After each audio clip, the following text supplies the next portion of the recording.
lalla wayo masoyina.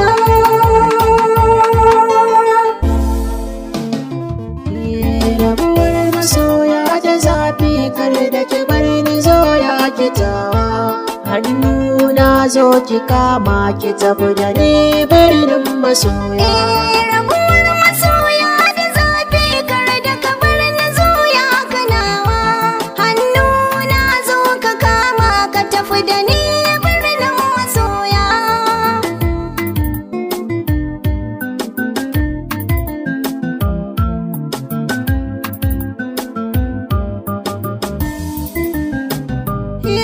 rabuwar masoya da zafi kar da ki bar ni zo ya kitawa lamari na tana da sauki don haka kan mu karmi matsawa dan zuciya ba ta shakka ta zaɓe ki karki gujewa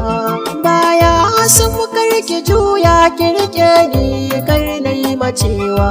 dan ke ce tawa zaɓin na zaɓe ki sarauniya.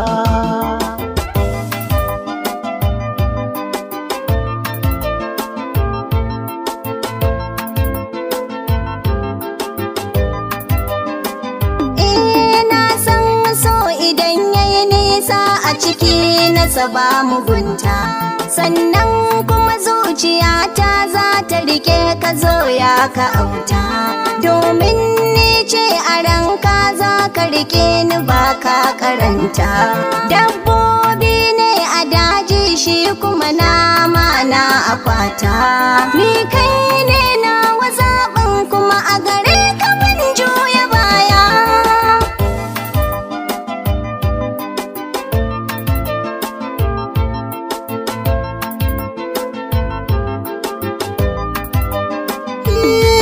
zuciyata ta amince ta yarje da ke za ta zauna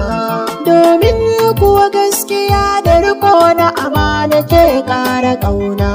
na yarda da ke na zauna don na san ba kya shuka ɓarna baki dukkan kulawa na zaɓe ki shine libina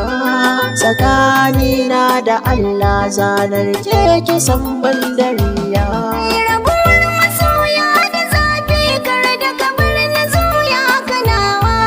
hannu na zo ki kama ki tafi da ni birnin masoya.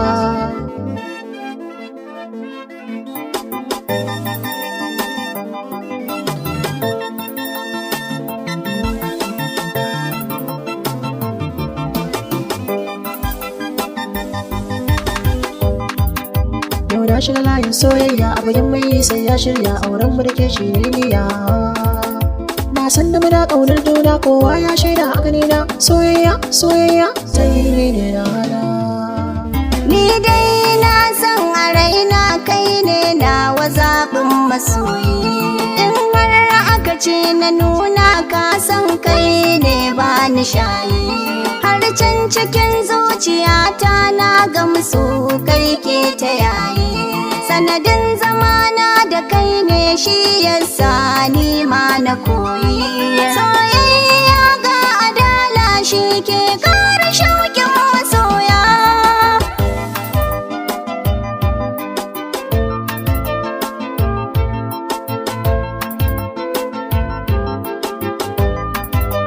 Lallala sarse idan an kai shi da allura ake yin cirewa jarbi idan zai yi aiki wahala ba ta sale tsayawa sannan ko da a yaƙi mai tsautsayi shi ke macewa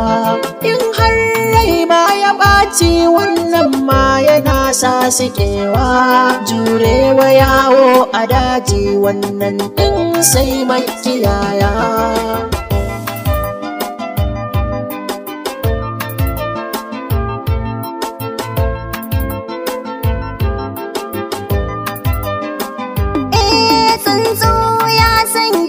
shi duk nisan da zai bai bacewa magana ko ilimi ce ka huta in kai kwarewa sannan kuma za ka dace harshenka in kai tsarewa